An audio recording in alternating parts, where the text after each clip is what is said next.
దేవుడు మన పక్షమునుండగా మనకు విరోధి ఎవడు? ఇక వాక్యంలోకి వెళదాం. ఎఫెసీయులకు రాసిన పత్రిక 6వ అధ్యాయం, ఎఫెసీయులకు రాసిన పత్రిక 2వ అధ్యాయం 14వ వచనం. ఎఫెసీయులకు రాసిన పత్రిక 2వ అధ్యాయం 14వ వచనం. 3వ అధ్యాయం 14వ వచనం. 3వ అధ్యాయం 14వ వచనం.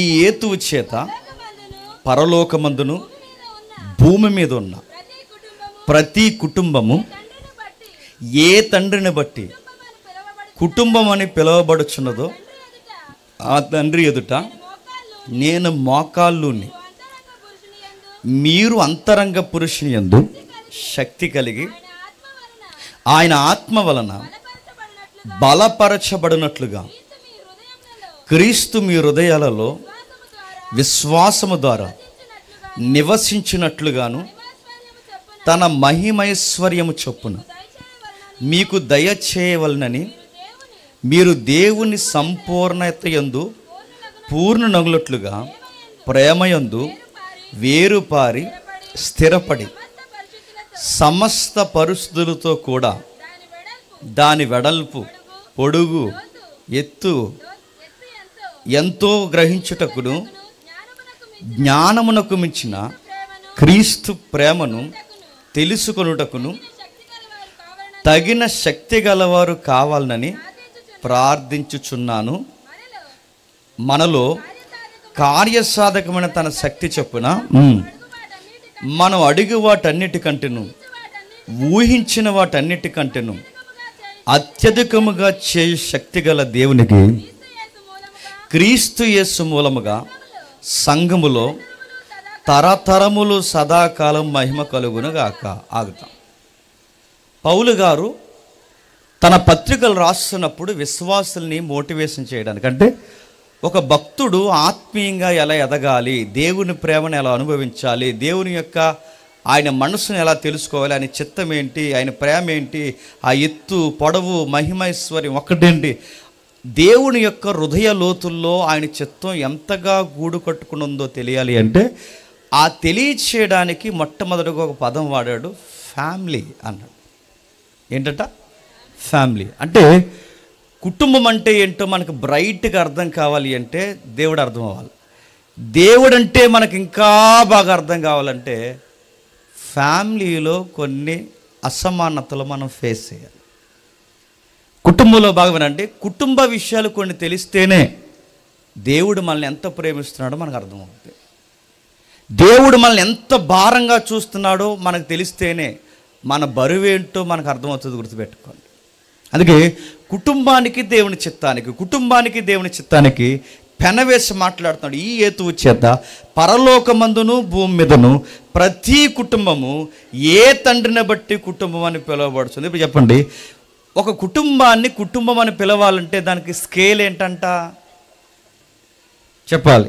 ఇది ఫ్యామిలీ అని చెప్పాలి అంటే, వీళ్ళ కుటుంబం అని చెప్పాలంటే దాన్ని ఏ కొలతతో కొలవాలట?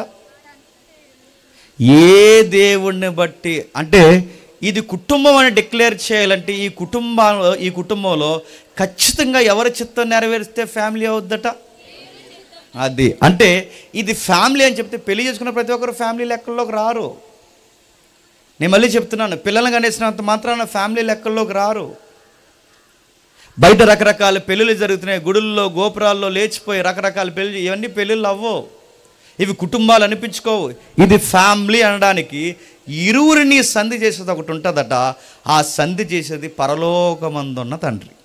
ఆ తండ్రి యొక్క నేపథ్యం, ఆ తండ్రి యొక్క సాదృశ్యం, ఆ తండ్రి యొక్క ఇమేజ్ ఫ్యామిలీలో ఎక్స్పోజ్ అవ్వాలంట. ఇది లేదు భార్య భర్తల మధ్య. నేను ఫేస్బుక్లో ఒక వీడియో చూశాను, చాలా నవ్వు వచ్చింది. నాకు గుర్తొచ్చినప్పుడల్లా నవ్వుకుంటాను. అందులో ఒక వీడియో ఏంటంటే, అది మరి ఏదో ఫారెన్ వీడియో అనుకుంటాను, అది డాక్యుమెంటరీ వీడియో. దాన్ని కట్ చేసి పెట్టారు. అందులో ఒక రౌడీ ఆ పురుషుని బెదిరిస్తుంటాడు. రౌడీ ఆ హీరోని అంటాడు, ఏమని అంటాడంటే, ఏయ్ మేము చెప్పినట్టుగా నువ్వు వినకపోతే నీ భార్యని చంపేస్తాం, దగ్గర రాకు అన్నాడు.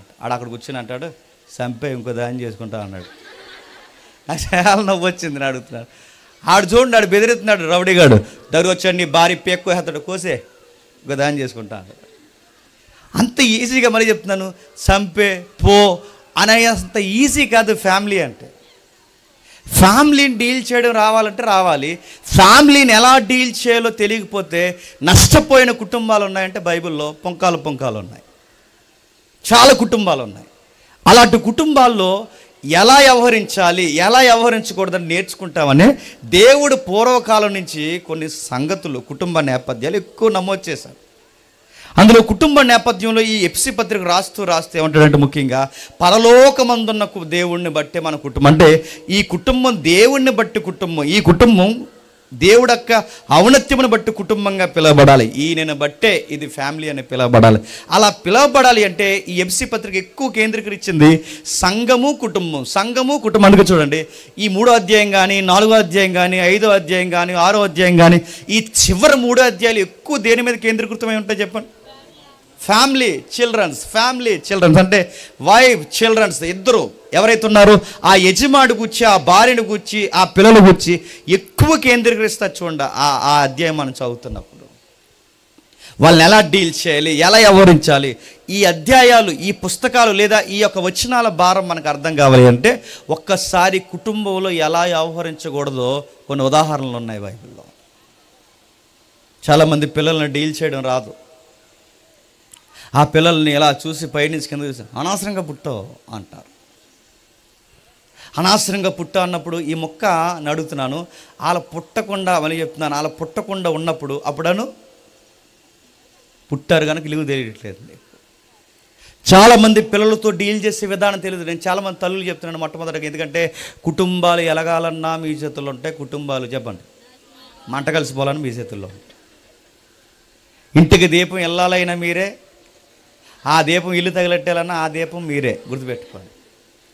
మగాడు ఈదులో నిలబడి మీసాలు మెలయాలన్నా గౌరవం మీరే, ఆడి మీసాలు గీయించుకుని రోడ్డు మీద నిలబడాలన్న కారణం మీరే. మీ మీద చాలా చాలా కీలకమైన విషయాలు ఉంటాయి. మళ్ళీ చెప్తున్నాను, ఆ భార్య వెనకాల భర్త వెనకాల భార్య, వీళ్ళిద్దరూ పిల్లలతో మాట్లాడే విధానం తెలియాలి. చాలామందికి తెలియదు. చిన్నపిల్లల్ని ఒకలా డీల్ చేయాలి, వయసుకు వచ్చిన పిల్లల్ని ఒకలా డీల్ చేయాలి, వాళ్ళతో వ్యవహరించే శైలి తెలియదు. ఒక సమస్యను చక్కబెట్టడం రావాలి, ఒక సమస్యను ఎలా డీల్ చేయాలో తెలియాలి. చాలామందికి పేరెంట్స్ తెలియదు ఏంటంటే ఆ సమస్యను డీల్ చేయడం వాళ్ళు కళ్ళెర చేయడం అనుకుంటారు. అంటారు, ఏ అంటే వాళ్ళు అంటారు అని. నువ్వు ఏ గీ అంటే వాళ్ళ మాట వినరు, అంటే వినరు. వాళ్ళు ఎమోషనల్గా వాళ్ళని బ్లాక్మెయిల్ చేస్తే వాళ్ళు కూడా ఎమోషనల్గా మనల్ని బ్లాక్మెయిల్ చేస్తారు. అంటే ఎలా వ్యవహరించకూడదు, ఎలా ఉండకూడదో కొన్నిసార్లు మన బిడ్డలను బట్టి మనకి ఎక్కువ బాధ కలిగేది చెప్పిన ఫ్రెండ్ సర్కిల్. దేన్ని బట్టి? వాళ్ళ ఫ్రెండ్ సర్కిల్. ఎవరితో తిరగొద్దంటామో చెప్పండి, ఆడితోనే తిరుగుతారు. ఎవరితో మాట్లాడొద్దంటామో వాళ్ళతో మాట్లాడతారు. ఏది చెయ్యొద్దంటామో అదే చేస్తారు. అలాంటి టైంలో మనం ఎలా డీల్ చేయాలి వాళ్ళని మనకు తెలియదు. ఎదవతో తిరగొద్దని చెప్పాను అంటాం, ఆ పనికి మళ్ళీ దాంతో తిరగొద్దని చెప్పామంటాం.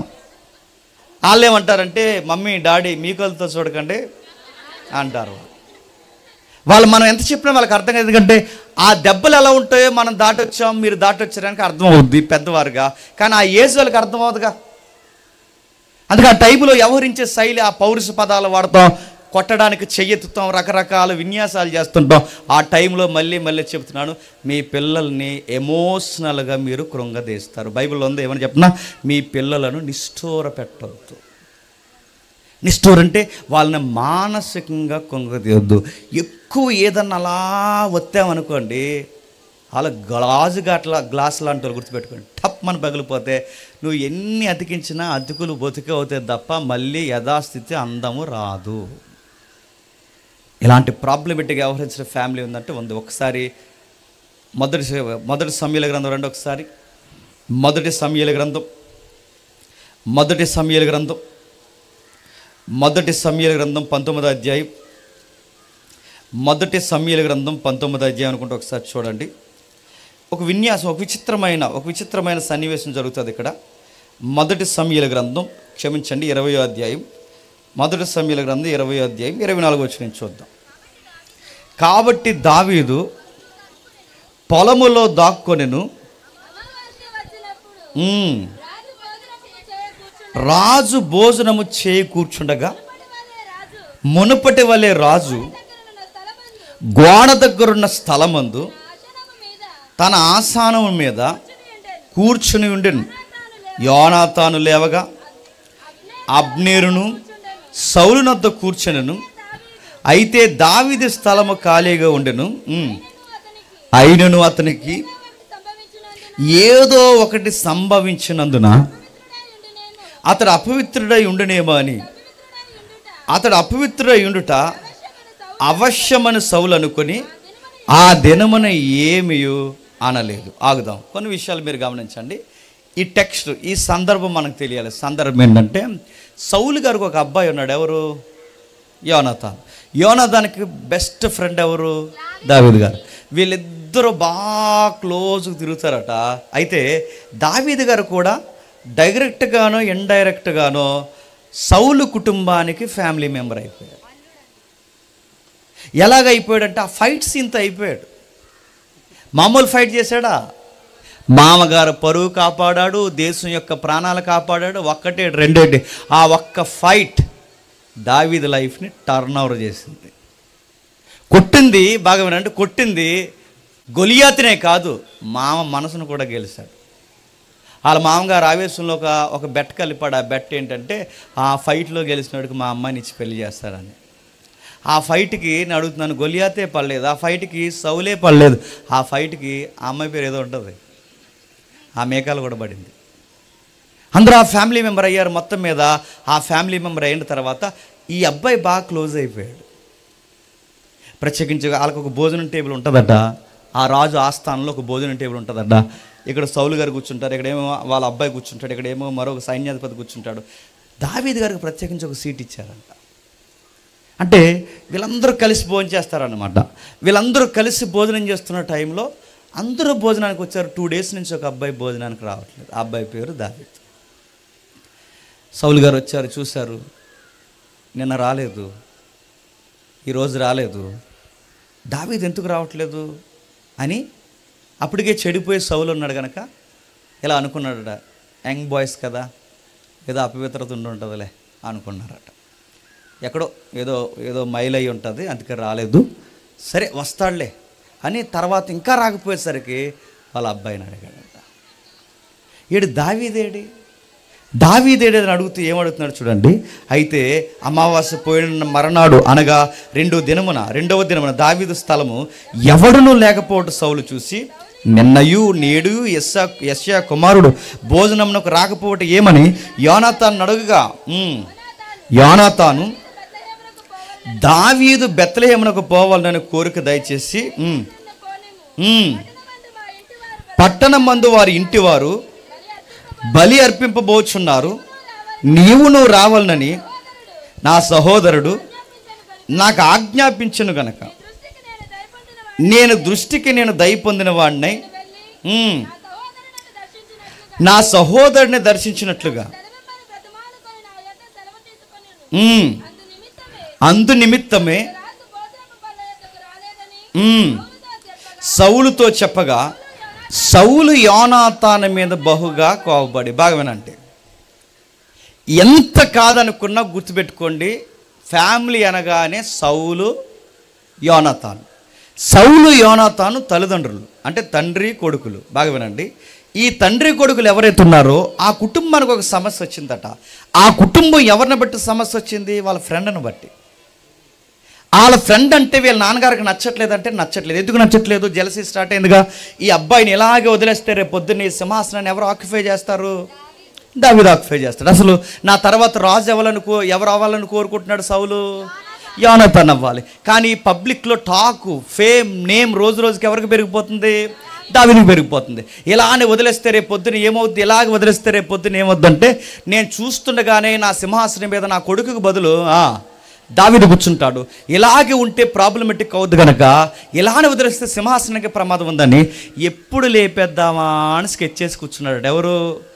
సౌలు గారు. ఇప్పుడు దావీదు మీద ప్రేమ ఎక్కువైపోయి భోజనం చేశాడా లేదని అడగట్లేదు. చెప్పండి. అవసరమైతే ఆ భోజనంలో కూడా విషం పెట్టడానికి మనిషి రకరకాల ప్లానింగ్లో ఉన్నాడు. ఎవరు? సౌలు గారు. ఎప్పుడు లేపేద్దామా, ఎక్కడ దొరుకుతాడు, ఎక్కడ కూర్చుంటున్నాడు, ఎక్కడ తిరుగుతున్నాడు, మొత్తం తన టైం ట్రావెల్ అంతా ఎప్పటికప్పుడు ఎవరు వాకప్ చేస్తున్నారు చెప్పండి? ఎందుకు తీసేయాలి? ఇలానే వదిలేస్తే మనిషి రేపు పొద్దున్న మన సింహాసనానికి ప్రమాదమై ఉన్నాడు, ఎలాగైనా తీసేస్తానన్న సంగతి ఆయన గుండెల్లో గూడు కట్టుకుని ఎన్నోసార్లు ఇతని మీద పగబెట్టి రకరకాల ప్రయత్నాలు చేస్తున్నారు. సరిగ్గా టైంలో విషయం అర్థం అవ్వాల్సిన వ్యక్తికి అర్థమైంది. ఎవరికి? దావీదు గారికి అర్థమైంది. ఆ విషయం అర్థమైన తర్వాత ఆయన లంచ్కి వెళ్ళడం మానేశాడు, డిన్నర్కి వెళ్ళడం మానేశాడు, టిఫిన్కి వెళ్ళడం మానేశాడు. అసలు వాళ్ళ ఫ్యామిలీతో కమ్యూనికేషన్ తగ్గించేశాడు. ఎవరు? దావీదు గారు. ఎప్పుడు గుర్తుపెట్టుకోండి, మనల్ని చూసి ఏడ్చే వాళ్ళు కొంచెం దూరంగా ఉండాలి. ఏడుతున్నారు కదా ఇంకా దగ్గర తిరుగుతూ ఉడుకుమోతోలు ఏదన్నా చేస్తారు. నేను మళ్ళీ చెప్తున్నాను, పెద్దోళ్ళు ఊరికే చెప్పరు, వాళ్ళ ముందు ఆ బట్టలు వేసుకోకరా అని చెప్తారు. నిజమే, చేతపడగల వాళ్ళ ముందు వేసుకోకు. కొన్నిసార్లు నిజంగానే చెప్తారు, వాళ్ళ ముందు వద్దురంటే వాళ్ళు ఏం చేశారు, కాకపోతే ఆ ఉడుకుమోతనంలో ఏదో ఒక పన్నాగాలు పన్నుతారు. వాళ్ళ ముందు కొంచెం మంచి కనబడకు. నిజమే, అలా కనబడితే వాళ్ళు ఏదో ఒక తప్పుడు నిర్ణయాలతో ఏదో ప్లాన్ చేస్తారు. దావీదు గారికి ఇలాంటి పాయింట్ స్ట్రైక్ అయింది. ఏమంటే స్ట్రైక్ అయిందంటే, వీళ్ళ ముందు ఎక్కువ ఉండడం మంచిది కాదు. శత్రువుకి కోపం తగ్గాలంటే పెద్దలు చెప్పే సూత్రం, కొన్ని రోజులు అలా కనబడకూడదట. ఏం చేయకూడదు? కనబడకూడదు. మన మాట వినబడదు. కొన్ని రోజులు కనబడకూడదు. ఎందుకంటే ఈ రోజు ఉన్న కోపం రేపు ఉండదు, రేపు ఉన్నంత కోపం ఎల్లుండి ఉండదు, ఎల్లుండినంత కోపం తర్వాత ఉండదు. కోపం తగ్గాలంటే సూత్రం ఒకటే, చెప్పండి, డిస్టెన్స్ మెయింటైన్ చేయడమే. ఎప్పుడైతే దూరంగా ఉన్నామో కోపాలు తగ్గి మళ్ళీ ఆలోచనలు పడతారు. ఆ మెథడ్ బహుశా దావీదు తీసుకున్నాడేమో. ఆ దావీదు గారు ఆ మెథడ్ తీసుకుని ఆయన లంచ్కి వెళ్ళడం, డిన్నర్కి వెళ్ళడం మానేశాడు. సరిగ్గా ఎందుకు రావట్లేదని అడిగినప్పుడు వాళ్ళ అబ్బాయి చెప్పాడట, యోనాతాను, డాడీ వాళ్ళ సొంత ఊరు వెళ్తానన్నాడు. చాలా కాలం అయిపోయిందిగా, ఆ ఫైట్ తర్వాత పెద్దగా వెళ్ళడం తగ్గించేశాడు. అందుకు వాళ్ళ పేరెంట్స్ని చూడాలనుకున్నాడు, వాళ్ళ సహోదరుల్ని చూడడానికి వెళ్తున్నాడు డాడీ అని చెప్తే, మరి ఎవడరా పర్మిషన్ ఇచ్చిందని అడక్క ముందే యోనాతాన్ అన్నాడు, నేనే పర్మిషన్ ఇచ్చాను, లీవ్స్ ఇచ్చాను. ఎందుకంటే ఆస్థానంలో పనిచేస్తున్నాడుగా, గవర్నమెంట్ తరఫున నేనే లీవ్స్ ఇచ్చాను అనగానే ఈ సమస్యను ఎలా డీల్ చేయాలండి? ఇంటికి తండ్రిగా సమస్యను ఎలా డీల్ చేయాలి చెప్పండి. మేమకే చెప్తున్నాను, పెద్దవాళ్ళు చాలామంది కనబడుతున్నారు.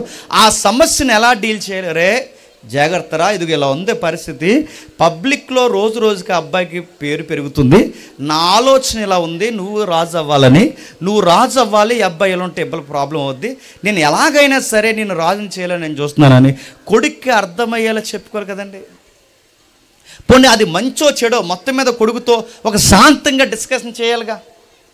నీ మీద నాకు ఇలాంటి హోప్స్ ఉన్నాయి, నువ్వు ఎదగాలి, లైఫ్లో సక్సెస్ అవ్వాలనుకుంటున్నాను, దానికి ఈ అబ్బాయి అడ్డొచ్చేలా ఉన్నాడు, ఆ అబ్బాయి అడ్డుండకూడదని కూడా అంత స్వార్థం నాకు వస్తుంది. ఎందుకంటే నీ మీద ఉన్న ప్రేమ ఆ అబ్బాయినే తీసేయాలన్నంత పగ ఎక్కువైపోయింది. తల్లిదండ్రులకి ఈ స్వార్థపూరితమైన ప్రేమ ఉంటుంది. ఎందుకుంటుంది? మన పిల్లలే బాగుండాలి, మన పిల్లలు ముక్కిలే అందంగా ఉండాలి, ఉండదా? అందుకే చూడండి, కాకి పిల్ల చెప్పండి, మీరు ఎవరి పిల్లల కోసం అని పొగుడుతారు, లేదు కానీ మీ పిల్లల కోసం అడగమంటే మా చెవి ఈటెక్కిపోయేలా చెప్తారు. మీరు చెప్పరా? ఖచ్చితంగా చెప్తారు. అందుకే తన బిడ్డ మీద ఉన్న ప్రేమ, మంచి వ్యక్తి అయిన దావీదును కూడా చూడండి మట్టు పెట్టాలని అనుకుంటున్నాడంటే అది మంచిదా చెడ్డదా విషయం సెకండరీ, వదిలేయండి. మంచిదా చెడ్డదా తర్వాత విషయం. కానీ తన కొడుకే సింహాసనం ఎక్కాలని కోరుకుంటున్నాడుగా. తండ్రిగా తన ప్రేమలో స్వార్థం ఉన్న, ఆ స్వార్థం దేవుని చిత్తానికి వ్యతిరేకమైన ఆ యొక్క ప్రేమను ఎక్స్పోజ్ చేయాల్సిన ఆ సౌలు గారు ఏమన్నాడంటే, నిన్నెవడమ్మన్నాడు రా సెలవు అని ఈ మాట నేను అనకూడదు, నువ్వు కొడకవరా నువ్వు అన్నాడట. అంటే ఏటని అడగకండి, నా కొడక అన్నాడట. మీరు చూడండి, ఏ కొడుకు కోసమైతే సింహాసనం వేయాలనుకున్నాడో, ఏ కొడుకైతే రాజు అవ్వాలనుకున్నాడో, ఏ కొడుకైతే పరిపాలించాలనుకున్నాడో, ఏ కొడుకు కోసం అయితే ఇంత ఆతృత పడుతున్నాడో, ఆ కొడుకునే ఏమంటున్నాడు చెప్పనా, నువ్వు దానికి పుట్టినాడు రా అన్నాడట. మీ అమ్మ నిన్ను సరిగ్గా కాలేదు, ఎంత బూతు మాట్లాడుతున్నాడు చూడండి, పుట్టుక తేడా రా అన్నాడట. అంటే సమస్యను డీల్ చేయడం రాకపోయేసరికి అప్పటి వరకు వాళ్ళ నాన్నగానే ఒక రేంజ్, ఎవరికి చెప్పండి, యోనాతానికి అప్పటి వరకు వాళ్ళ నాన్నగానే ఒక రేంజ్లో ఉన్నాడు.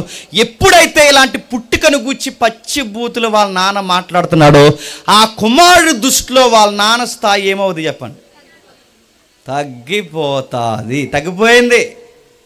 ఏమని తిడుతున్నాడో చూడండి, ఏమని తిడుతున్నాడో. సౌలు యోనాతాను మీద బహుగా కోపడబడి, ఆగడగొట్టు దాని కొడక, దాని మూలం అదే. ఆగడగొట్టదంటే ఏంటో మీరు తర్వాత చదవండి ఇంటికి వెళ్ళి. ఆగడగొట్టు దాని కొడక, నీకును నీ తల్లికిని నీ తల్లి మానమునకును సిగ్గు కలుగునట్లు నువ్వు యెష్యా కుమారుని స్వీకరించిన సంగతి నాకు తెలిసినది కాదా? నేను దూరం పెడుతుంటే నువ్వెందుకురా మీదకి ఎక్కించుకుంటున్నావు అని అడిగాడు. నేను చూస్తున్న నా ప్లాన్ ఆఫ్ యాక్షన్ నీకు ఒక్కటి అర్థమైందా నాన్న? ఏంటి, ఎందుకు దూరం పెడుతున్నావు, ఏం ప్లాన్ చేస్తున్నావు, ఒక్క మాట అడిగావా? నిన్ను కదరా మీ అమ్మని నిన్ను అనాలన్నాడట. ఎప్పుడు గుర్తుపెట్టుకోండి, మగాళ్ళు ఎవరైనా ఉంటే కొన్నిసార్లు నోటికి ఎంత మాట వస్తే అంత మాట మాట్లాడతాం. వాళ్ళ అమ్మని వాణ్ణి ఎంత మాటలు అంత మాట తిడతాం. చివరికి ఆడి పుట్టికని తిడతాం, వాళ్ళు ఎదిగిన విధానాన్ని తిడతాం. ఇలాంటి మాటలు మీరు ఆ కోపానికి అనేసాం అనుకుంటారు, కానీ వాళ్ళకి మాత్రం ఆ మాటలు గుర్తుండిపోతే గుర్తుపెట్టుకోండి. సౌలుకి సమస్య డీల్ చేయడం రాలేదు. ఒక ఫ్యామిలీ మెంబర్గా, కుటుంబ యజమానిగా లేదా కుటుంబ ఇల్లాలుగా మీరందరూ నేర్చుకోవాల్సిన ఒక మాట ఏంటి చెప్పినా, ఒక సమస్యని పిల్లలతో ఎలా డీల్ చేయాలో తెలియాలి. బూతులాడితే సమస్యలు చెప్పండి సమాధానం అవ్వో. బూతులు మాట్లాడి కోపం తరిసినంత మాత్రాన మళ్ళీ చెప్తున్నాను, పిల్లలు మన మాట వినేస్తారనుకోవడం తప్పుడు విధానం. ఇష్టానుసారంగా వాళ్ళ మీద కేకలేసి చేతులెత్తేసి నువ్వు అలాంటి దానివి, నువ్వు ఇలాంటోడివి, ఇలాగని మాట్లాడితే నువ్వేదో మా అమ్మకి నేను భయపడిపోవాలి, మా నాన్నకి అనుకోరు. మా మమ్మీ చాలా తేడా అనుకుంటారు, మా డాడీ చాలా తేడా అనుకుంటారు, ఈ యాంగిల్ కూడా ఉంది, ఈ పిశాసి మొఖాలకు అనుకుంటారు. వాళ్ళు ఖచ్చితంగా నేను చెప్తాను, ఒక తెలియని ఒక క్యారెక్టర్ మన కొరకు వాళ్ళ లైఫ్లో చెప్పండి డిజైన్ చేసుకుంటారు. ఇష్టానుసారంగా తిడుతుంటారు, రకరకాల మాటలు తిడుతుంటారు. పిల్లల్ని అడుగుతున్నాను, తిట్టే ఏజ్ ఉంటుంది కొంత మెచ్యూరిటీ వచ్చిన తర్వాత, కానీ చిన్నప్పటి నుంచే వాళ్ళ పసికందుగా లేత వయసులో ఉన్నప్పుడు ఇలాంటి మాటలు తిట్టారు అనుకోండి, వాళ్ళని ఖచ్చితంగా వాళ్ళని కృంగదీయడమే కాదు చెప్పండి, మీ కుటుంబాన్ని కూడా పాడు చేస్తారు. ఇలా తిట్టడం వలన నేను చెప్తున్నాను, వాళ్ళ నాన్న మీద ప్రేమ పెరిగిందా, ఇంకా దావీదు మీద ప్రేమ ఎక్కువైపోయిందా చెప్పండి.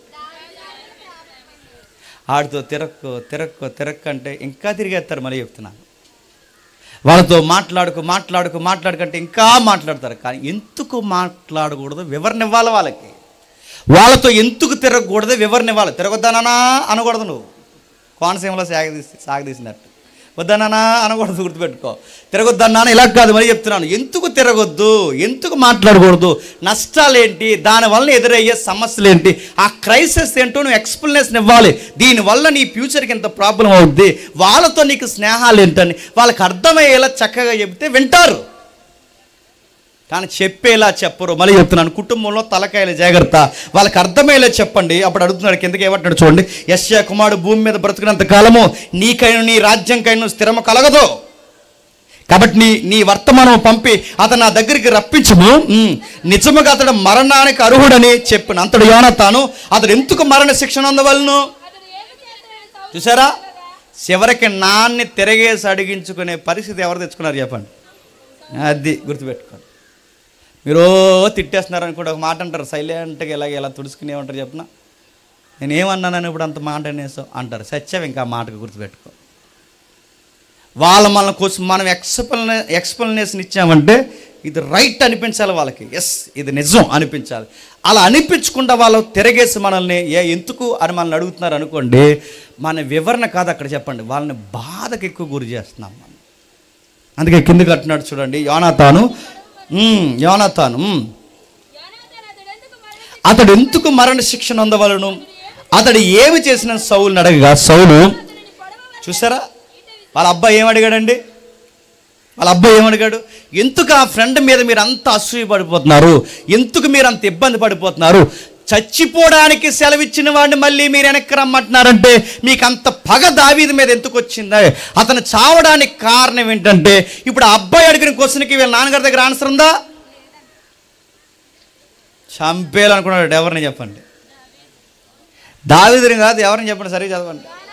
యోనాతాన్ని ఇప్పటివరకు ఎవరిని చంపాలనుకుంటే చెప్పండి, దావీదుని ఇప్పుడు ఎవరిని చంపాలనుకుంటే చెప్పండి. అసలు ఈ గొడవంతా ఎవరి కోసం చెప్పండి, సింహాసనం ఎవరు ఎక్కాలని కోరుకుంటున్నాడు చెప్పండి.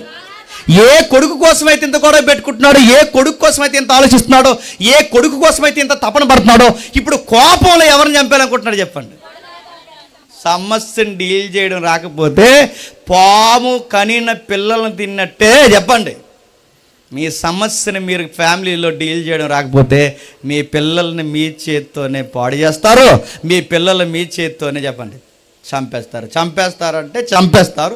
చంపేశారు కాకినాడలో ఒక ఆయన, ఓఎన్జీసీ ఎంప్లాయ్, సర్పవరం పోలీస్ స్టేషన్లో జరిగిన నమోదైన కేసు ఇది. చంపేశాడంటే చంపేశాడు. ఈ పోటీ ప్రపంచంలో తోటి విద్యార్థులతో నా పిల్లలు కలిసి చదవలేకపోతున్నారు, నా పిల్లలు చదువులు వెనకబడ్డారని తెలిసి ఆ ఓఎన్జీసీ ఎంప్లాయ్, ఆవిడ కూడా ఎంప్లాయ్, తన భార్య కూడా ఎంప్లాయ్, వీళ్ళిద్దరికీ గ్రాస్ చాలా గొప్ప శాలరీ వస్తుంది.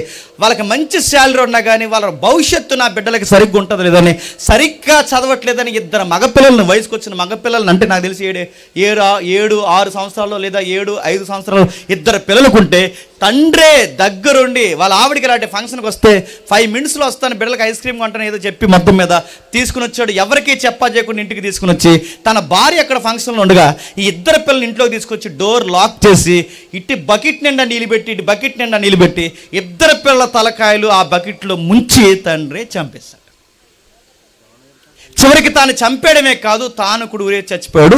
చనిపోయే ముందు ఒక సూసైడ్ లెటర్ రాశాడు. ఎందుకు రాశాడంటే, నా పిల్లలకి ఎంతో లక్షలు పోసి నేను ఫీజులు కడుతున్నాను, ఎంతో డబ్బు పోసి ఫీజులు కడుతున్నాను, వీళ్ళు సరిగ్గా చదవట్లేదు, అందుకే వీళ్ళు చదవకపోతే రేపు పొద్దున వీళ్ళ భవిష్యత్తు ఏమవుతుందని నాకు భయం వేస్తుంది, అందుకే ఈ ప్రపంచంతో నా పిల్లలు పోటీ పడలేరు కనుక నా పిల్లలు నేను కలిసి చచ్చిపోతున్నాను. చచ్చిపోయారు. పెంచాల్సిన తండ్రి సమస్యను డీల్ చేయడం రాక ఏం చేశాడు చెప్పండి? పిల్లల్ని చంపేశారు. ఇదే కేసు మనకి సౌలు కూడా చేస్తున్నారు. సౌలు ఇసిరేసినట్ట, అది తప్పిపోయింది కానీ గుర్తుపెట్టుకోండి, ఆ ఈటితో పడవలని ఈటి ఇసిరాడు, ఈటి తప్పిపోయింది, లేకపోతే ఏమవుతుంది చెప్పండి? ఖచ్చితంగా ఏమవుతుంది తెలుసా? యోనాతాను కూడా చంపేస్తాడు. అంటే ఒక సమస్యను డీల్ చేయడం రావాలి. రెండవది భర్త చేసిన, మరి చెప్తాను, ఓ కుటుంబంలో భర్త చేసిన పని ఇది. మరి భార్య ఏం చేసిందో చూస్తారా? ఒక్కసారి ఆదికాండం రండి, ఒక్కసారి ఆదికాండము త్వరగా ఆదికాండము 27వ అధ్యాయం, ఆదికాండం 27వ అధ్యాయం మొదలు వచనం. అతని కన్నులకు మందదృష్టి కలిగినప్పుడు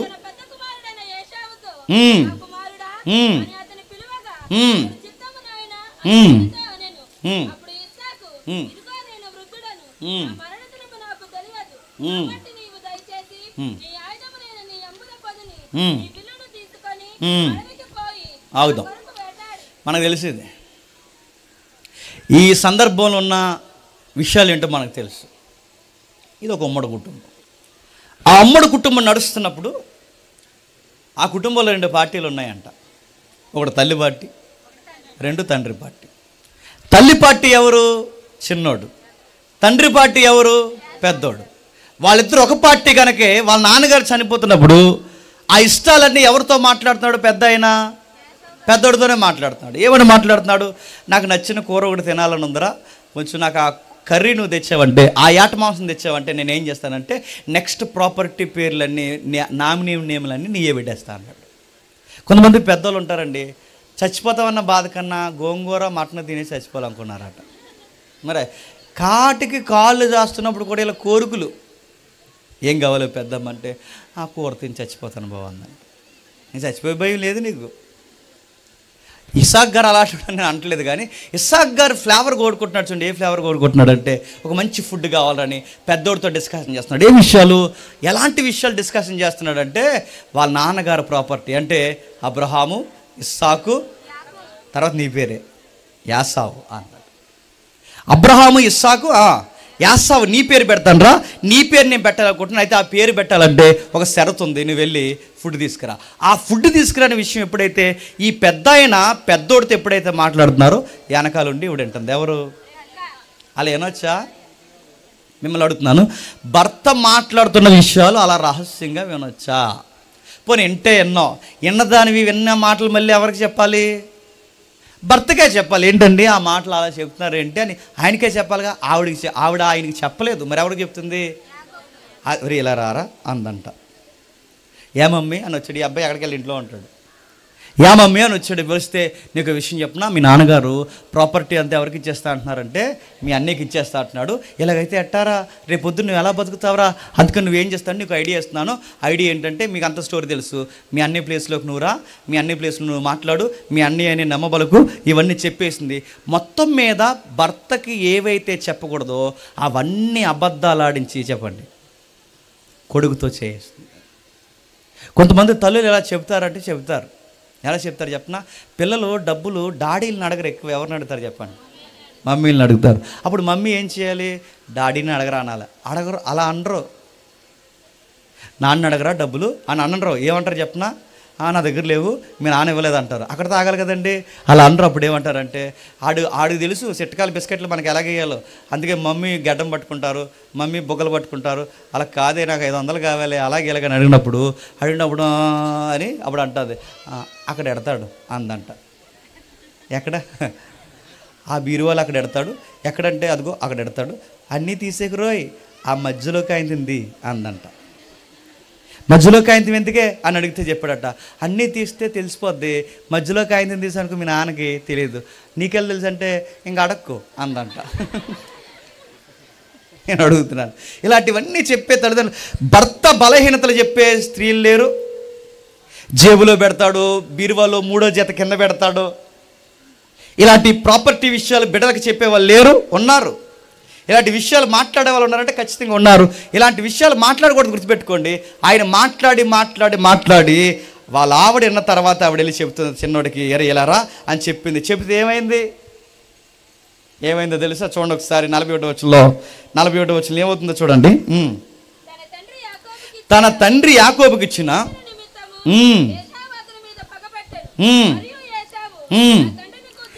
నా తండ్రిని గుచ్చిన దుఃఖదినములు సమీపముగా ఉన్నవి, అప్పుడు నా తమ్ముడైన యాకోబుని సంపెదను అనుకుని. ఇప్పుడు చెప్పండి, వాళ్ళ అమ్మగారు నాన్నగారు ఒక సమస్యని డీల్ చేయడం రాకపోయేసరికి ఎవరిని చంపుకునే పరిస్థితిలోకి వచ్చారు చెప్పండి.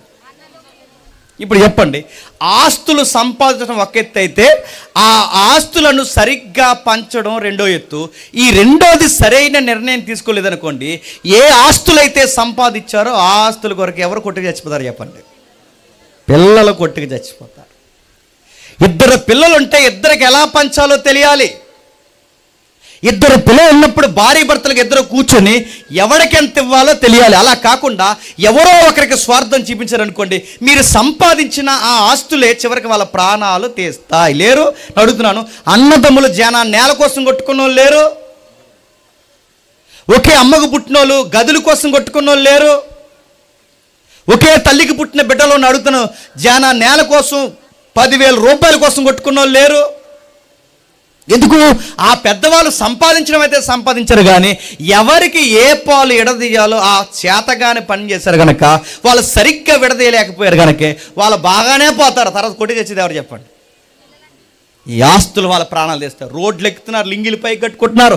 రారా నువ్వు ఉండాలి నేను ఉండాలి తెలుసుకుందాం అంటున్నారు. ఇంత గొడవలు ఎందుకు వస్తున్నాయి? పంచాలి, సరిగ్గా పంచాలి. మళ్ళీ చెప్తున్నాను, పాలసీ కట్టిందట. ఆ పాలసీ ఎవరికి కడుతున్నావంటే చిన్నోడికి ఎత్తనతాడు. మరి పెద్దోడు ఏం చేస్తారు? కత్తి నూరెత్తాడు. అక్కడ గుర్తెట్టుకో. ఇస్తే ఇద్దరికి సమానంగా. 1 ఎకరం ఉన్నప్పుడు ఆడికి 1/2 ఎకరం, ఈడికి 1/2 ఎకరం. పెద్దోడు కదా, పెద్దోడికి ఇస్తాను. చిన్నోడు కదా నీకు చివరి సెక్క ఇస్తారంటే ఆ సెక్కలోనే నీకు రెడీ చేస్తాడు. గుర్తుపెట్టుకో. నా మాటలు అర్థమవుతలేదు. అదే నేను అడుగుతున్నాను. ఆస్తులు చిచ్చెడతాయి, ఆస్తులు చంపుకొని తీసుకొస్తాయి. ఇంత ప్రాబ్లం రావడానికి కారణం అని చెప్పిన ఆ తలకాయలు 2 మళ్ళీ చెప్తాను. ఆ పెద్ద తలకాయలు 2. ఆ పెద్ద తలకాయలు ఎవరు తెలుసా? 1 ఇస్సాకు, 2 రెబెక్కమ్మ. ఆయన అలా మాట్లాడడం పెద్ద ఆయనది. ఈ మిస్టేక్ నా పదవిని అనలేకపోతున్నాను. ఆయన అలాగ పెద్దోడితోనే ఆ విషయాలు డిస్కషన్ చేయడం ఆ కుటుంబంలో మొదటి అడుగు రాంగ్ వేలో పడింది. 2వ అడుగు ఎవరిదో తెలుసా? తన భార్యది. ఆవిడ వెనకాల ఉండి వినడం 2వ తప్పు. మొదటితో పాయింది, 2వతో పాయింది. 3వ తప్పు ఏంటి చెప్పనా?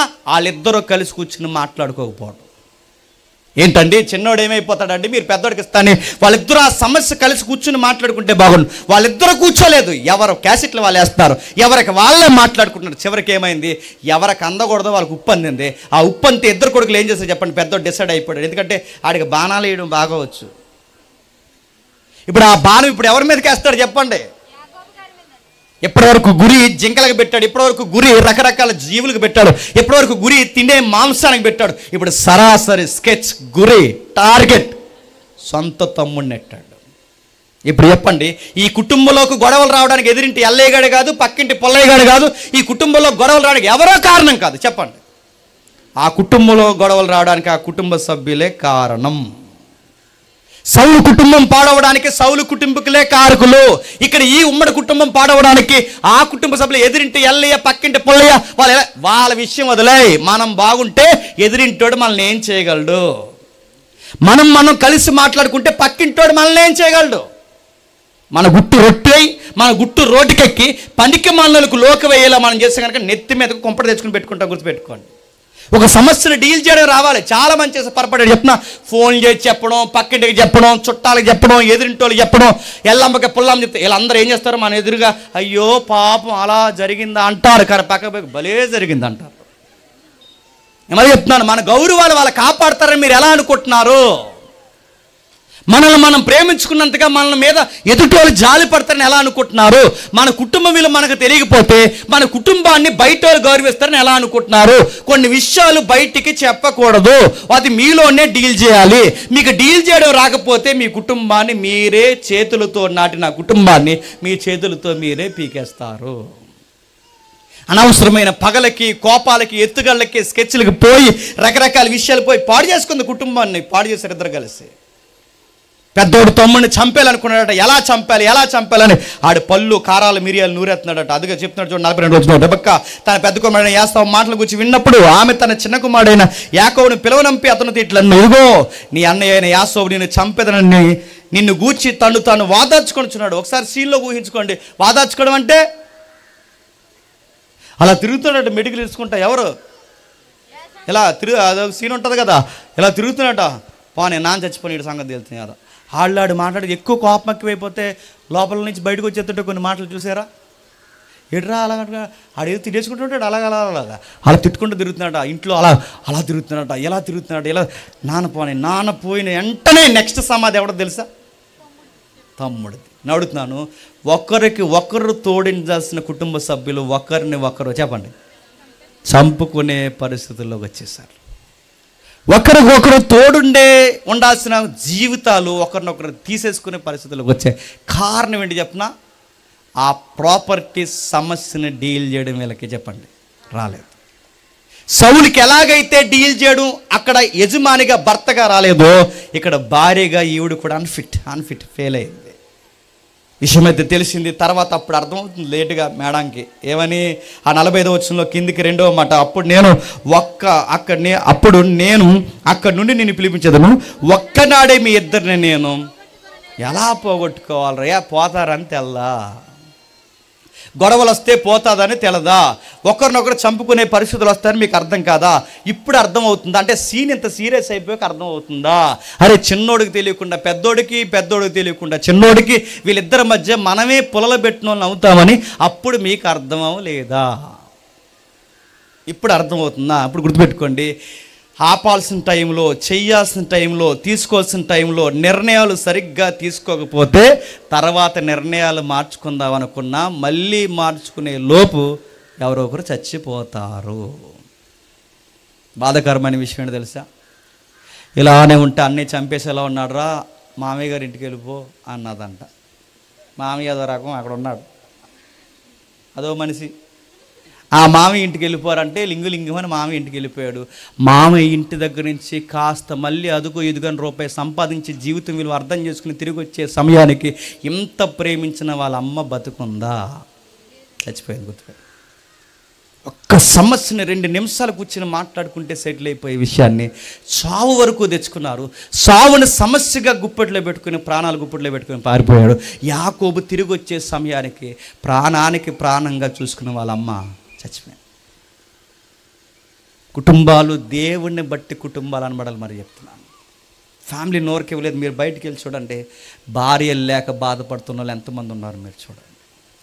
బయటికి వెళ్ళి చూడండి, భర్త లేక బాధపడుతున్న వాళ్ళు, భర్త చనిపోయి బాధపడుతున్న వాళ్ళు ఎంతమంది ఉన్నారు. మీకు విలువ తెలియట్లేదు. చాలామంది డైలాగులు వేసుకుంటారు. డైలాగ్ చెప్పిన అనవసరంగా నేను చేసుకున్నాను, లేకపోతే నీకు ఎవరు సల్మాన్ ఖాన్ వస్తాడు, నీకు అనవసరంగా నేను చేసుకున్నాను, ఐశ్వర్య వస్తుందా నీకు? అనవసరంగా కాదు, దేవుడు అనుకున్నారు కనుక చేసుకున్నారు. గుర్తుపెట్టుకో, దేవుడు నిర్ణయించుకున్నాడు కనుక చేసుకున్నారు. గుర్తుపెట్టుకో, దేవుడు మీ పట్ల ఎంతో కొంత సంకల్పం ఉంది కనుక మీ ఇద్దరిని ఆ సమస్యల్లో కలిపాడు. గుర్తుపెట్టుకో, ఊరికే బంధాన్ని తెంచేసుకున్నట్టు మాట్లాడకండి. నీతోనే ఉండలేకపోతున్నాను, నేను వెళ్ళిపోతాను, మా అమ్మ ఇంటికి వెళ్ళిపోతాను. పోయా నీడు అన్నాడట, పోతానరా అని ఆవిడ అన్నదట.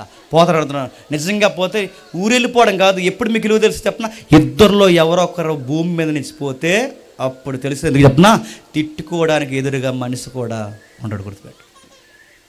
తిట్టుకోవడానికి, మాట్లాడుకోవడానికి విలువ ఎదురుగున్నంతసేపు విలువ తెలియదు. ఈ మనిషి వెళ్ళిపోయాడు. తిరిగి వచ్చే సమయానికి వాళ్ళ అమ్మగారు చనిపోయింది. బాధ ఏంటి చెప్పనా, విషయం ఏంటి చెప్పనా, రెండవ సమస్య కూడా హృదయంలో పెట్టుకుని మోస్తుందంటారు రెబెక్కమ్మ. పోతే పోయే కానీ చిన్నోడు, రే ఏవండి వాడితో నేను మ్యారేజ్ విషయాలు డిస్కషన్ చేయలేను కానీ ఓ మాట చెప్పండి ఆడికి అన్నాడు. అన్నీ డిస్కషన్ చేయవు, మరి ఇదెందుకు డిస్కషన్ చేయవు? కూర కోసం డిస్కషన్ చేసావు, వేట కోసం డిస్కషన్ చేసావు, డ్రెస్ కోసం డిస్కషన్ చేసావు, మామి ఇంటికి వెళ్ళమని డిస్కషన్ చేసావు, అన్నీ డిస్కషన్ చేసావే. ఇప్పుడు మాత్రం వాళ్ళ నాన్నగారితో మాట్లాడుతుంది.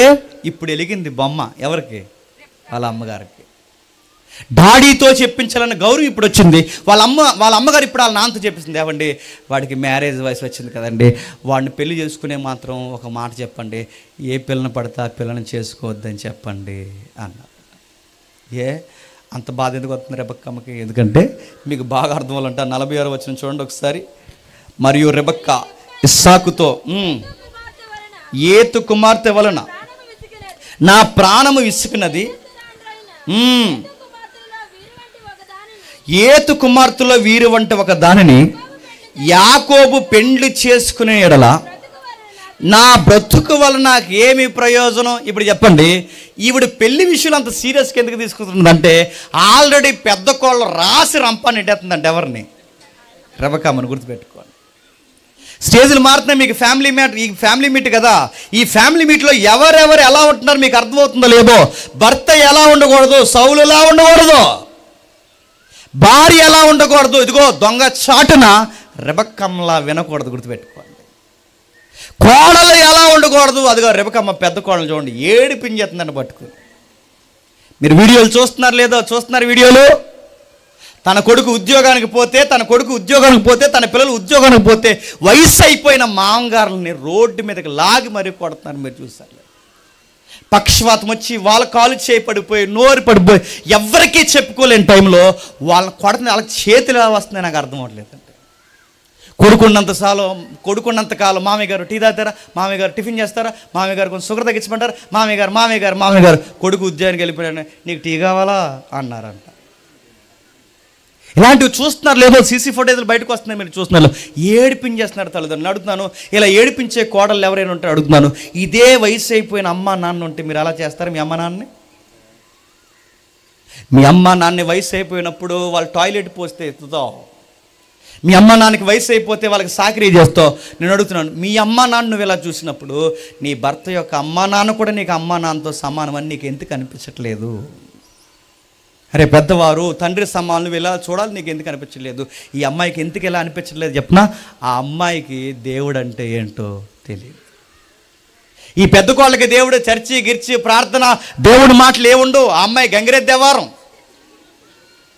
విందో, ప్రార్థనలు కాట ఏముండవు, సోగ్గా తిరుగుతుందేమో నాకు తెలుసు. మరి అమ్మాయికి ఏముండదు. అందుకే చూడండి, అమ్మాయి వీరి వంటి ఒక దాన్ని, ఎవరు? ఏతు కుమార్తె. ఎలా బయట అమ్మాయి, ఎక్కడో అమ్మాయి, ఆ బయట అమ్మాయిని చేసుకుని వచ్చాడు, భక్తి లేని దాన్ని చేసుకుని వచ్చాడు. ఇప్పుడు ఎలాంటిదంటే ఈ పెద్ద కోళ్ళకి భక్తి రాసి రంపాన్ని పెట్టేస్తుంది. ఇప్పుడు చిన్నది కూడా భక్తి లేనిది వస్తే ఇంక సరిపోతుంది, ఇంక శ్మశానాన్ని పోతానంది.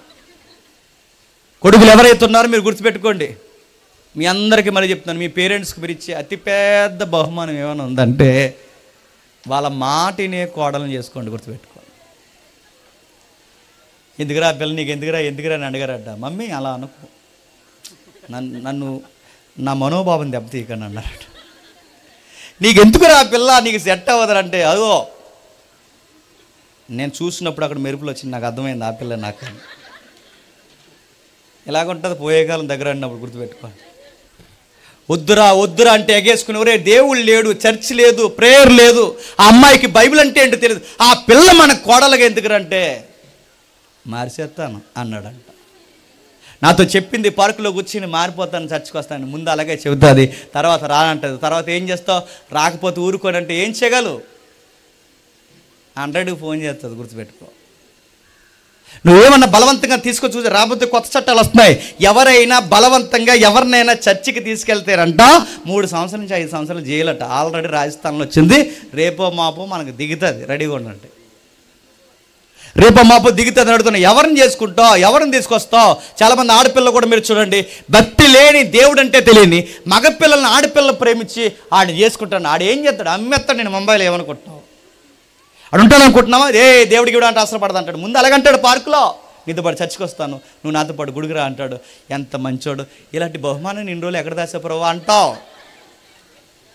తర్వాత మళ్ళీ చెప్తున్నాను, తర్వాత పెళ్ళి అయిపోయిన తర్వాత ఒకరికొకరు దగ్గర అయిపోతారుగా పెళ్ళి అయిన తర్వాత. ఎందుకంటే లస్ట్తో లవ్ చేసుకున్న వాళ్ళు, లస్ట్తో ప్రేమించుకున్న వాళ్ళు దగ్గర అయిపోయిన తర్వాత ఇంకేమనిపించదు.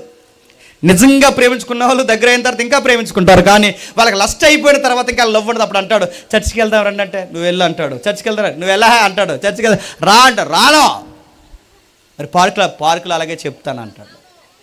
రాడుగాక రాడు. మళ్ళీ చెప్తున్నాను, రకరకాల విషయాల్లో ఈరోజు కుటుంబాలు లేవు, గొడవలు పెట్టుకున్న లేరు. నాకు తెలిసిన ఒక ముస్లిం ఫ్యామిలీ ఉంది, లేరు.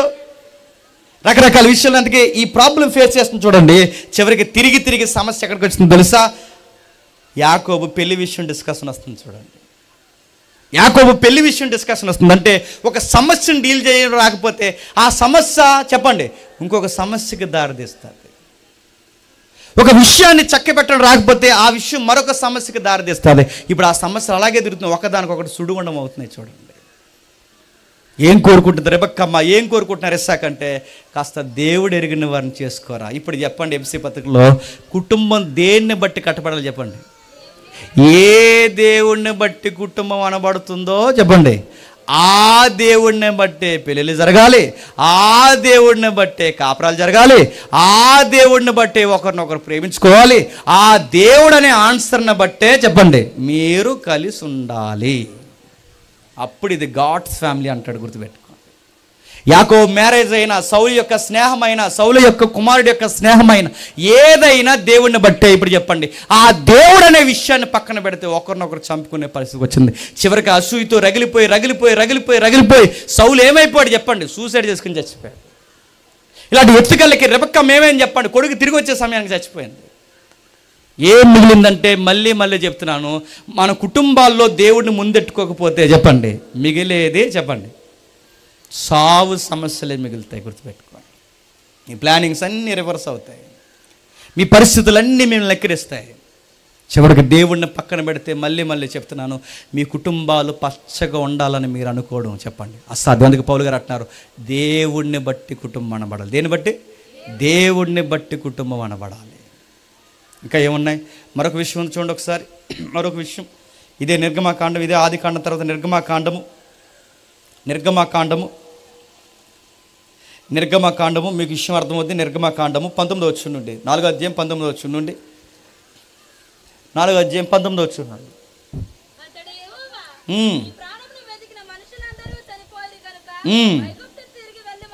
ముగించుకుందాం. మోసే తన భార్యలను తన కుమారులను తీసుకొని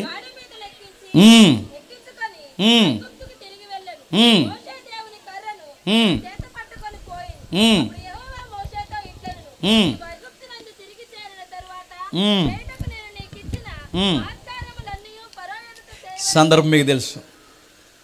మోసే గారికి దేవుడు పెద్ద ప్రాజెక్ట్ అప్పగించాడు. ఆ పెద్ద ప్రాజెక్ట్ ఏంటో తెలుసా? సుమారు 20 లక్షల మందిని ఐగుప్తి నుంచి చెప్పండి కానాను భూభాగాన్ని తీసుకెళ్ళాడు. భర్త చాలా పెద్ద వర్క్లో ఉన్నాడు, తన యజమానుడు చాలా పెద్ద ప్రాజెక్ట్ జరిగిస్తున్నాడు. కంగారు పడకండి, మీకు ఆకలి వేస్తుందని నాకు అర్థమైంది. ఎలా తెలుస్తుంది? నాకు ఆకలి వేస్తుంది కాబట్టి ముగించేద్దాను. ఎగదిగా చూడకండి, నాకు హాట్గా ఉంది. నేను లెసన్ తగ్గిస్తున్నాను. అక్కడ జరుగుతున్న సమస్య మీరు చూడండి. 20 లక్షల మంది 20 లక్షల మంది నడిపించాలంటే ఆ నడిపిస్తున్న మగాడికి ఏముండాలి తెలుసా? కాస్త మనశ్శాంతి ఉండాలి. కుటుంబాన్ని నడిపించాలన్నా, ప్రజలు నడిపించే యజమానికి కాస్త వెనకాల ఉన్న ఆవిడ కలిసి రావాలి. పోనీ ఏమీ కలిసి రాకపోయినా కొంచెం సైలెంట్గానే ఉండాలి. తనకి ఏ సమస్యలు ఉన్నావో, ఎక్కడెక్కడ ప్రాబ్లమ్స్ ఉన్నాయో కనిపెట్టుకునే భార్య ఉండాలి. ఉన్నారా? ఆడు ఏమో పోయి బయటికి పోయి రూపాయి పాపాయి కష్టపడి ఆ ఎండకి వానికి తడిసి ఏదో ఒక రూపాయి తెచ్చి ఆ రూపాయి పోగేసి నెలకి ఈఎంఐలు సీటీలు అవి ఇవి కట్టి జాగ్రత్తగా చక్కబెట్టి ఆ కుటుంబాన్ని అలా భుజాల మీద వేసుకుని ఆడ అలా మోస్తుంటుంటే ఇంత సమస్యను అర్థం చేసుకోవాల్సిన ఈవిడ అయ్యో ఏ టైంకి తింటున్నాడో లేదో ఉంటున్నాడో లేదో ఏమన్నా తీసుకున్నాడో లేదో ఏమన్నా తాగాడో లేదో అని ఆలోచించాల్సింది అన్నీ వదిలేసి వచ్చావా లేటుకు వచ్చేవేంటి రా రా రా ఉల్లిపాయలు అయిపోయినాయి అందంట. ఆడు ఏ బాధలు వచ్చాడో ఏ ఇబ్బందులు వచ్చాడో ఇప్పుడు నువ్వు సీరియస్గా ఉల్లిపాయల కోసం చెప్తుంటాడు ఎలా ఉంటుందండి. ఆ బాధల్లో కూడా చాలామంది మగవాళ్ళు పురుషులు పుణ్య పురుషులు ఉంటారులేండి. వాళ్ళు వచ్చి తెత్తంలో గంట ఇప్పుడు తేపోతే చాలా కష్టం ఆడు బురద నెత్తుంటారండి. గ్యాస్ అయిపోయింది, ఉల్లిపాయలు అయిపోయినాయి, కరివేపాకు అయిపోయింది, అప్పుడే అన్నీ ఇలాంటి ఎండకొచ్చినట్టు చెప్తే ఎలా ఉంటుందండి. ఒక సమస్య మళ్ళీ చెప్తున్నాను, ఏ టైంలో ఏం చెప్పాలో తెలియాలి. నేను ఎందుకు ఈ పాయింట్ నొక్కి చెప్తున్నానంటే కొన్ని విషయాలు రాంగ్ టైంలో చెప్పకూడదు, అవి బెరుసు కొడతాయి, గుర్తుపెట్టుకోండి. టెంపర్ మీద వస్తాడా మగాడు, జాతిగా వినాలి. భర్త ఎలా ఉండకూడదు సౌలుని చూస్తాం, భార్య ఎలా ఉండకూడదు రెబెక్కమ్మని చూస్తున్నాం. ఇక్కడ భార్య మరొక విషయం చూడండి, సమస్యల్లో భర్తతో మాట్లాడే విధానం తెలియాలి. టెంపర్ మీద ఉన్నప్పుడు కొన్ని విషయాలు చెప్పకూడదు, హాట్గా ఉంటారు చూసారా, ఆ టైంలో ఎక్కువ ఆ టైంలో ఆ సబ్జెక్ట్ ఎక్కదు బుర్రకి. అప్పటికే చాలామంది మగాళ్ళు చెప్తారే 2 నిమిషాలు కొంచెం చెప్పు నాతో ఏమి మాట్లాడి నన్ను అలా వదిలే అంటారు. ఆ 2 నిమిషాలు ఎక్కువ మాట్లాడతారండి వచ్చి చెవిలో జీరేగలాగా. 2 నిమిషాలు వదిలేమా నిజంగా 2 నిమిషాలు వదిలే. ఆ 2 నిమిషాలు వదిలేస్తే కొంత టైం తర్వాత ఫ్రీ అవుతాడు. ఇప్పుడు చెప్పు అంటాడు, అప్పుడు చెప్పు. ఆయన వచ్చినట్టునే ఆయన బుర్ర తినకు, ఆయన వచ్చినట్టునే ఆయన ఇబ్బంది పెట్టుకు, కొన్ని నిమిషాలు వదిలే. కొన్నిసార్లు తిడుతుంటాడు మగాడు వచ్చి, ఎందుకంటే ఆ కోపంలో ఏదో ఉంటుంది, ఆ కోపం ఇంట్లోకి వచ్చి చూపిస్తుంటాడు, అలాగే రకరకాలు అంటాడు. ఆ టైంలో ఏమనుకో, ఆ టైంలో అడ్డెళ్ళావా అనుకో సన్మానమే. ఇంకా ఆ టైంలో ఏమనుకో తిట్టుకుంటాడు, కొంచెంసేపు తిట్టుకున్నా క్యాసెట్ అయిపోద్ది తిట్టుకొని. కొంతమంది మగాళ్ళకి ఎలా ఉంటుందో, కొంతమందికి నిద్రపోతే రిలాక్స్ అయిపోతారు, కొంతమంది బాగా తిట్టుకుంటే రిలాక్స్ అయిపోతారు, కొంతమంది ఒక్కొక్కరు ఒక అలవాటు ఉంటుంది. ఆ టైం ఇంకా అలా వదిలేయాలి, ఆ టైంలో ఇంకేం చెప్పకూడదు. తిట్టుకుంటున్నారు తిట్టుకొని, ఆ టైంలో పిల్లలను కూడా దగ్గరికి వెళ్ళనికూడదు. ఆ టైంలో నానా అని వెళ్ళాడంటే ఆడు బీరువా కిందకు పోతాడు. మళ్ళీ చెప్తున్నాను, ఆడికి కూడా చెప్పాలి, ఎలా ఈ టైంలో వెళ్ళి రానే చెప్తే ఎలా వచ్చే అన్న, ఆ టైంలో ఇదిగో ఎత్తుకోండి అని ఇచ్చేయకూడదు, గుర్తుపెట్టుకోండి. నా అనుభవం నేను చెప్పొచ్చు, ఏదో లైవ్ వెళ్తుంది. ఒకరోజు నా పాప పుట్టినప్పుడు 1 year దాటింది, అప్పుడు ఆ అమ్మాయికి 1 year దాటినప్పుడు చాలా కోపంలో ఉన్నాను. ఎందుకంటే బ్యాంక్ బుక్స్ కనబట్టలేదు, నేనేమో జాబ్ సమస్యలు ఉన్నాను, చాలా ఇబ్బందిగా ఉన్నాను, ఎక్కడ ఏ పెట్టారో నాకు తెలియట్లేదు, నా కొత్త ఇల్లు మూల అన్నీ మారిపోయినాయి, నాకు చాలా కోపం ఉంది. నా ఫైల్ ఒకటి ఉంటుంది, ఆ ఫైల్లో ఈ బుక్స్ అన్నీ మిస్ అయ్యాయి, ఆ బుక్ ఇప్పటికీ దొరకలేదు నాకు. ఏమైందో తెలియదు ఆ బుక్స్ కోసం, బ్యాంక్ బుక్స్ కోసం. ఎందుకంటే నాకు మనీ ఇప్పుడు జాబ్ పర్పస్ నాకు ఇబ్బంది అయింది, ఆ అకౌంట్ విషయంలో నేను ఇప్పుడు లెక్క అప్పగించాలి గవర్నమెంట్కి. ఇప్పుడు ఏది ఇంత సమస్య తిరుగుతుంటే ఈ లోపల ఆ బుక్ ఎదుగుతున్నాడు మా పిల్ల ఏడ్చేస్తుంది, ఆ బుక్ ఎదుగుతున్నాడు మా పిల్ల ఏడ్చేస్తుంది, ఆ బుక్ ఎదుగుతున్నా మా పాప ఏడ్చేస్తుంది, ఆ బుక్ నేను ఏడుతున్నా. నాకు ఆ పాప అంటే ఇష్టం. ఆ ఏడుస్తున్నప్పుడు ఆ అమ్మని నేను వాళ్ళ అమ్మని తిట్టలేక ఒకేసారి ఆ పిల్ల ఏడుస్తుంది అన్నాను, అంతే. ఒక్కసారి అడలిపోయిందండి. ఆ టైంలో నేను అంత సమస్యలు ఉన్నప్పుడు నాకు ఎవరిని ఇవ్వకూడదు చెప్పండి, ఆ పాపని ఇవ్వకూడదు. నేను అంత టెన్షన్ ఉన్నప్పుడు ఆ పాప ఇస్తే, ఆ పాప నాకు జీరేగలా ఇక్కడ ఏడ్చేస్తుంది, ఎలా ఏడ్చేస్తుంది నాకు ఎలా ఉంటుందండి. అల్లిపోయింది. వాళ్ళ అమ్మ ఇద్దరు ఒకేసారి ఏడ్చేశారు, ఆ పక్కకు లోపల గదిలోకి పోయి ఏడ్చారు. కొంతసేపు తర్వాత నా కోపం తగ్గిపోయాక అప్పుడు వచ్చి నేను అనవసరంగా కేకేసాను. అప్పటి నుంచి ఇప్పటికీ ఏమనలేదు. కానీ ఆ టైం అంత రాంగ్ టైమే కదా చెప్పండి. కొన్ని విషయాలు ఉంటే మళ్ళీ చెప్తాను, చెప్పాల్సిన టైంలో చెప్పాలి, చెప్పకూడని టైంలో చెప్పకూడదు. ఇక్కడ సిప్పోరేకి ఆ విషయం తెలియదు, ఆ లాస్కి తెలుసట, వాళ్ళ ఆయనకి ప్రమాదం ఉందని తెలుసంట. వాళ్ళ ఆయనకి ఎంత ప్రమాదం, వాళ్ళ ఆయన ఎవరు, మోసే గారు. ఎవరితో ప్రమాదం, ఏ దేవుడిని వెంబడిస్తున్నాడో ఆ దేవుడితోనే ప్రమాదం ఉందని తెలుసట. కానీ ఎప్పుడూ చెప్పలేదట ఆ విషయం. ఎందుకంటే చెప్పే టైం వస్తుంది, సరిగ్గా టైంలో ఆ విషయాన్ని చెప్పండి నేనే డీల్ చేయాలనుకుందంట. అది భార్య అంటే, అది భార్య వ్యవహరించాల్సిన విధానం. అంటే ఆయన కొన్ని విషయాలు ఉన్నాయి, అవి చెప్పాల్సిన టైంలో చెప్పాలి. ఈయనేమో వర్క్లో బిజీగా ఉన్నాడు. ఏ వర్క్లో బిజీగా ఉన్నాడు, ఫరోతో డిబేట్లు చేస్తున్నాడు, బయట వండర్స్ చేస్తున్నాడు, ఎర్ర సముద్రాన్ని పాయలు చేస్తున్నాడు, రకరకాల విషయాలు జరిగిస్తున్నాడు, భోజనం పెడుతున్నాడు. ఎంత బిజీ వర్క్లో ఆయన వెనకాల ఒక పెద్ద సమస్య ఏంటో చెప్పినా అది సావే సమస్యగా తిరుగుతుంది. దేవుని ఉగ్రతే సమస్యగా తిరుగుతుంది. ఇప్పుడు సిప్పోరా ఇత్రో కూతురు కదండి. ఇత్రో అంటే ఎవరు? అన్యుల కూతురు, పూజారి కూతురు. ఇప్పుడు ఆ పూజారి కూతురు మోసేని చేసుకున్న తర్వాతట మోసే ఎలాంటోడు తెలుసుకోవడమే కదట, తన భర్త ఎలాంటోడు తెలుసుకోవడమే కదట, తన భర్త నమ్మిన దేవుడు కూడా ఎలాంటోడో తెలుసుకుందట. అది దేవుని కుటుంబం అంటే. గుర్తుపెట్టుకోండి. నేర్చుకుని ఏమంది? నా భర్తకి ఎప్పటికైనా ప్రమాదం ఉంది. దేన్ని బట్టి ప్రమాదం ఉంది? దేన్ని బట్టి అంటే ఈ బిజీ వర్క్లో నా భర్త నా బిడ్డకి సున్నతి చేయించలేదు, నా భర్త నా జ్యేష్ఠుడికి సున్నతి చేయించలేదు. ఇప్పుడు ఈ సున్నతి కార్యక్రమం చేయకపోతే ఎవరు కోప్పడతారు? ఈయన ఎంత దేవుడి పని చేసినా, ఈయన ఎంత దేవుని పనిలో బిజీగా ఉన్నా, ఈయన ఎర్ర సముద్రాన్ని పాయలు చేసేంత గొప్ప భక్తిపరుడైనా నా దేవునికి అంటే నా భర్త నమ్మిన దేవునికి కాస్త వ్యతిరేకంగా ఉన్నాడు. ఈ సమస్యను ఎలాగైనా డీల్ చేయాలని ఎదురు చూసి తగిన సమయం వచ్చినప్పుడు ఆ సమస్యను చెప్పండి ఆవిడే డీల్ చేసి అంటుందంటే ఏమని? 25వ వచనంలో సిప్పోరా వాడి గల రాయి తీసుకుని తన కుమారునికి సున్నతి చేయించి అతను పాదంలో అతను పడవేసి, నిజముగా నీవు నా రక్త సంబంధమైన పెనిమిటి వైద్యవనను ఆయన అతన్ని విడిచెను. నా రక్త సంబంధం ఇప్పుడు నిజముగా అంటే ఇప్పుడు చెప్పండి, ఇప్పుడు నిజముగా నువ్వు నా రక్త సంబంధమైన పెనిమిటివి, ఇప్పుడు నా పెనిమిటివి అంటుందంటే దేన్ని బట్టి భర్తని డిక్లేర్ చేస్తుంది చెప్పండి? చెప్పాలి. ఇప్పుడు నువ్వు నా భర్తవి, నిజముగా ఇప్పుడు నా భర్తవని దేన్ని బట్టి డిక్లేర్ చేస్తుంది? దేవుని చిత్తం ఎప్పుడైతే తన భర్త నెరవేరుస్తున్నాడో అప్పుడు అంటుంది ఏమని? ఇప్పుడండి మీరు నాకు సరైన భర్త అంది.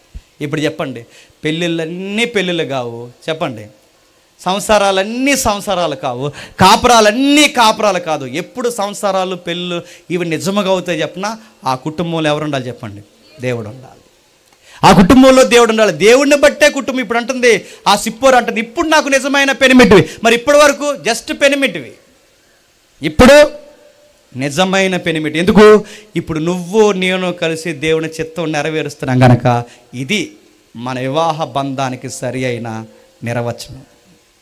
ఇప్పుడు చెప్పండి, కుటుంబాన్ని దేన్ని బట్టి కుటుంబం అని పిలువబడాలంటే చెప్పాలి?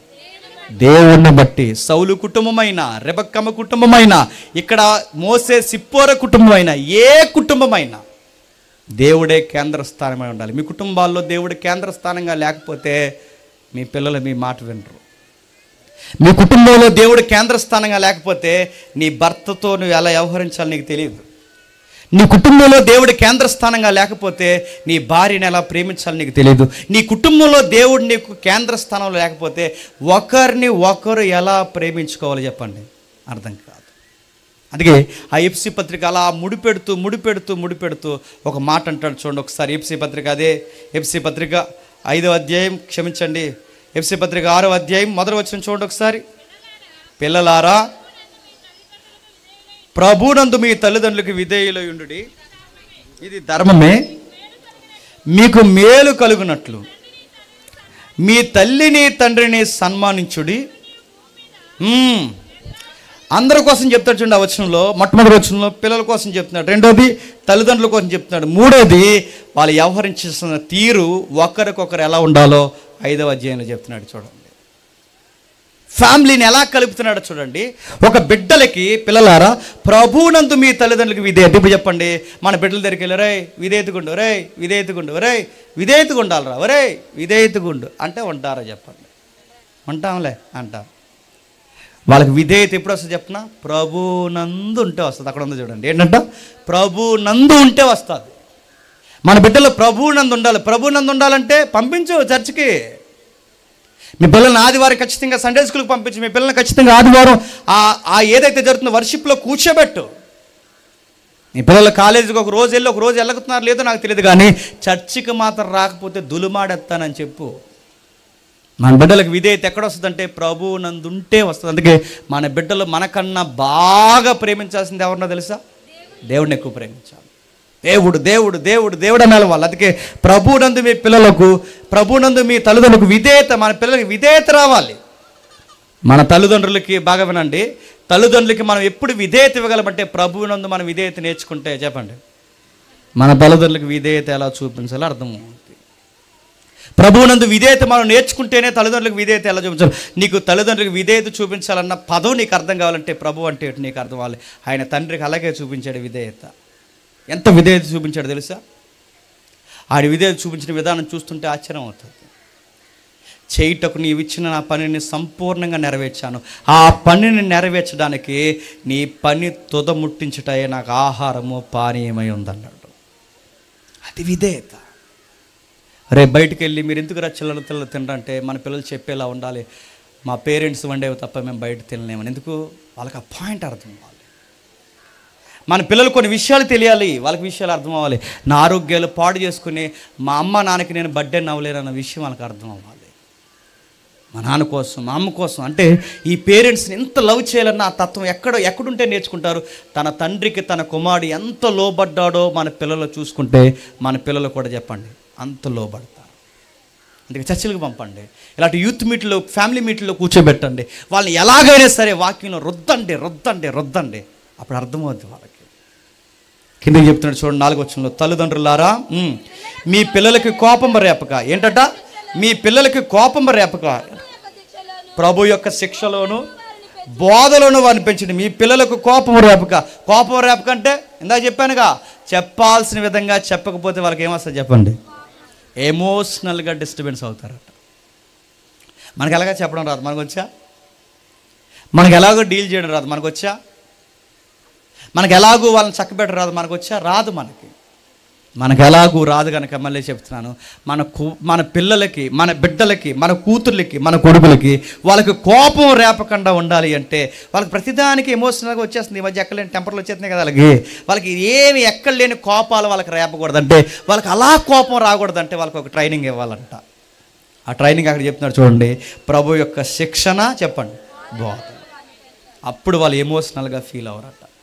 ఏమన్నా అంటే చాలు చెప్పండి, పురుగుల మంది తాగేస్తున్నారు. ఏమన్నా అంటే చాలు ఉరేసేసుకుంటామంటున్నారు. ఏమన్నా అంటే చాలు, ఆ గోదావరి ఇటుందా, ఈ గోదావరిలోకి దూకేస్తాను అంటున్నారు. ఏమన్నా అంటే చాలు ఊరుదులు బస్సు ఎక్కేస్తాను అంటున్నారు. ఎందుకు అలాంటి మాటలు మీ పిల్లలకు వస్తున్నాయి? ఎందుకు వస్తున్నాయి చెప్పినా, వాళ్ళకి దేవుని బోధన శిక్షణ మీరు ఇవ్వలేదు. అదే కనుక వాళ్ళకి వచ్చుంటే గోదావరి అనరు, ఫ్యాన్ అనరు, పురుగుల మంది అనరు. వాళ్ళు ఎమోషనల్ బ్లాక్మెయిల్ చేయలేరు. వాళ్ళు ఎమోషనల్గా మనం బ్లాక్మెయిల్ చేస్తున్నారంటే వాళ్ళకి ఏం ఎక్కించలేదు చెప్పండి. మనం ప్రభు అంటే తెలియదు మన పిల్లలకి. జస్ట్ జీసస్ అనే ఒక పదం తెలుసు అంతే వాళ్ళకి. క్రీస్తు అనే పదం అంటే ఒక టెర్మినాలజీ, క్రిస్టియన్ టెర్మినాలజీ తెలుసు తప్ప వాళ్ళకి ప్రభు అంటే వ్యక్తిగతమైన అనుభవం ఏమీ లేదు. మన బిడ్డలకు ఎప్పుడైతే వ్యక్తిగతమైన అనుభవం చెప్తామో ఎలా చెప్పాలో మనకు అర్థమవుద్ది. ఈ సూత్రం సౌలుకి తెలియలేదు కనుకే చెప్పండి తన బిడ్డను ఎమోషనల్గా పాడు చేశాడు. ఈ యొక్క సింపతి లేదా ఈ సున్నితమైన విషయం లేదా ఈ ప్రభు చిత్తంలో బిడ్డలకు అర్థమయ్యేలా చెప్పాలన్నా ఈ పాయింట్ రెబక్కమ్మకి అర్థం కాలేదు కనుకే కొడుకును చూస్తుండగానే దూరం చేసుకుంది. ఈ పాయింట్ ఈ రోజు కన్నా మనకు అర్థమైతే మళ్ళీ చెప్తున్నాను, మన బిడ్డలను మనం కాపాడుకుంటాం, మన కాపురాన్ని మనం కాపాడుకుంటాం. అప్పుడు దేవుణ్ణి బట్టి చెప్పండి కుటుంబం అని పిలువబడతాం. అందుకే అంటున్నాడు కుటుంబాలను ఎలా చూడాలో ఆ 14 వచనం అంటున్నాడు చూడండి, 3:14లో, ఈ హేతువు చేత పరలోకమందును భూమి మీదను ప్రతి కుటుంబము ఏ తండ్రిని బట్టి కుటుంబాన్ని పిలువబడుచున్నదో ఆ తండ్రి ఎదుట నేను మోకాళ్ళుని మీ కుటుంబాల కొరకు ప్రార్థన చేస్తున్నాను అన్నాడు. ఏమని ప్రార్థన చేస్తున్నాడు?